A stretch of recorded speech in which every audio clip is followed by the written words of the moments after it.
Okay, dear colleague, it's nice to meet you here.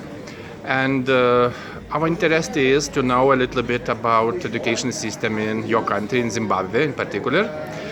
Can you shortly describe the education system structure in your country?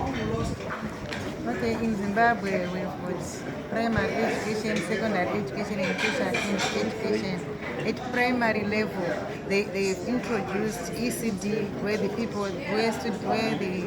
youngsters are starting learning grade 0. They were starting from grade 1 to grade 7, but now, starting from last year, they've introduced grade 0, where the students are being trained things which they were being trained it's creche, I don't know what to say, but it's creche where they were supposed to be trained how to name colors, how to name shapes, and how to use pencil. And from grade 0, they move on to, at grade 0, they want a child with 5 years, then at 6 years, they wanted a child to start grade 0, and they were taking 5-year children to start grade 1, but they found they got some challenges because they were premature, so they are now starting grade 1 at 7 years.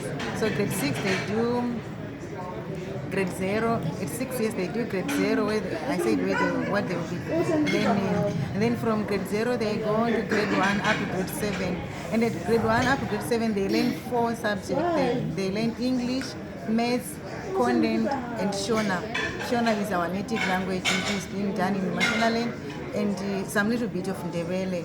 And then in Matebele they learn English, maths, content, and Ndebele.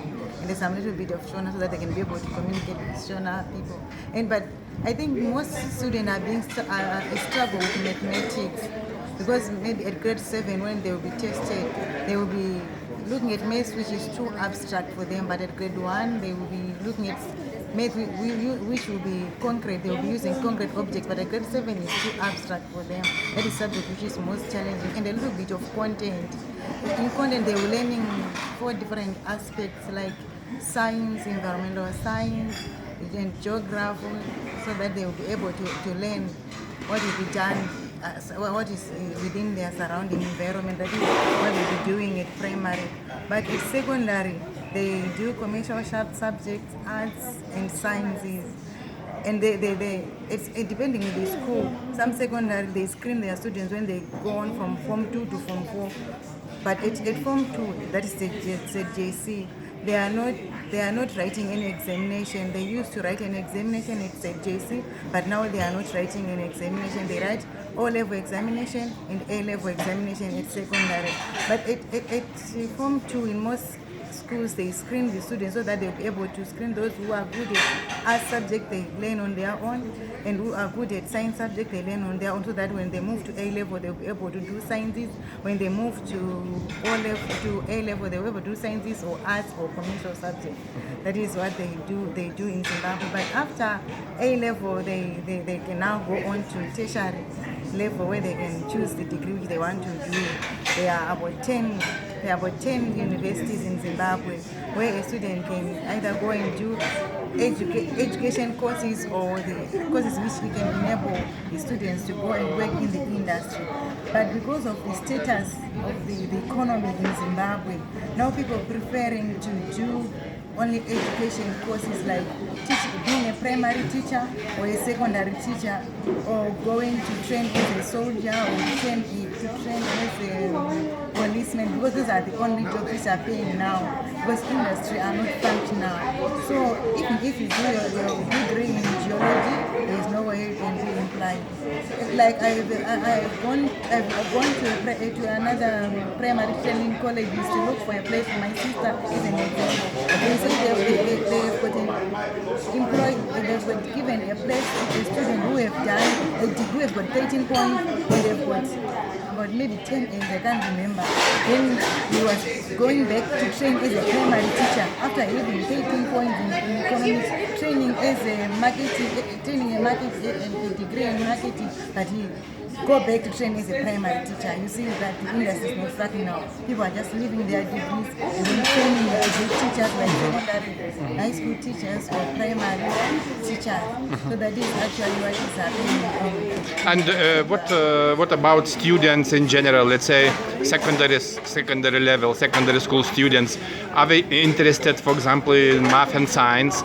As I remember well, your presentation was exactly about mathematics. Or mathematics and science. Mathematics and science, right?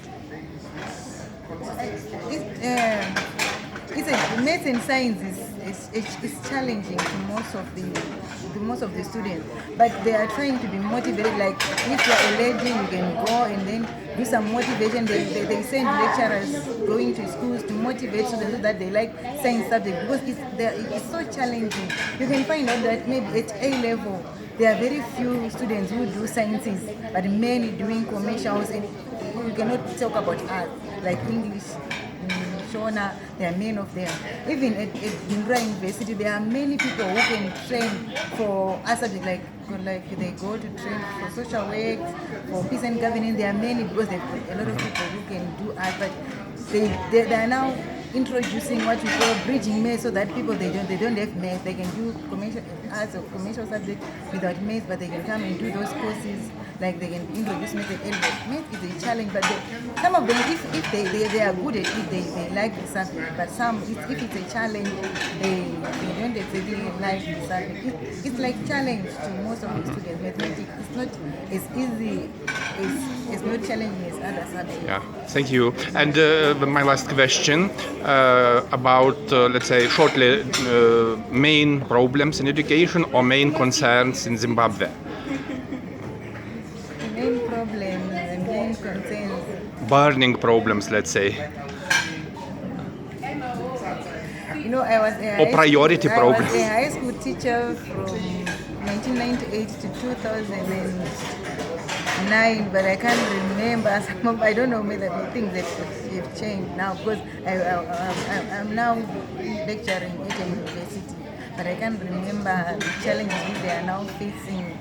Maybe of technology, I can hear my brother saying technology, because at times, because of Zimbabwe's status, they rarely have electricity. If you want to use, maybe when you want to use projector when you are teaching, it will be impossible. When you want to go on internet to search for some things to use for your teaching, it will be a challenge to them. That is what I can still remember.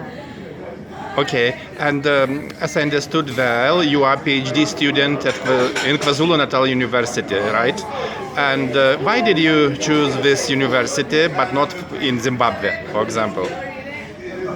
Okay, like I applied for a scholarship in Italy, which is called OWSD. It sponsors women who are under 40, who are young scientists, and they only sponsor you if you are in Southern Africa. You live in Southern Africa, you want to go into another country. Then if you are living in Zimbabwe, you want to come and study in South Africa, in Australia, or in other countries, they can sponsor you, but not within Zimbabwe. So that you come here, you see how they do their things, then you go and implement them in Zimbabwe. That's why I choose KwaZulu-Natal. Do you think study quality is better? Yes, because internet is always there, electricity is always there, there are more professors, but in Zimbabwe there are very few professors and PhD holders in mathematics. Even at Kazunga University there is only one. A person who has got PhD in mathematics, maybe 10 lecturers at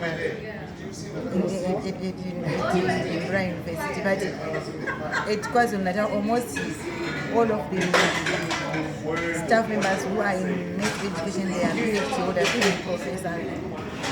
Thank you very much for your interview.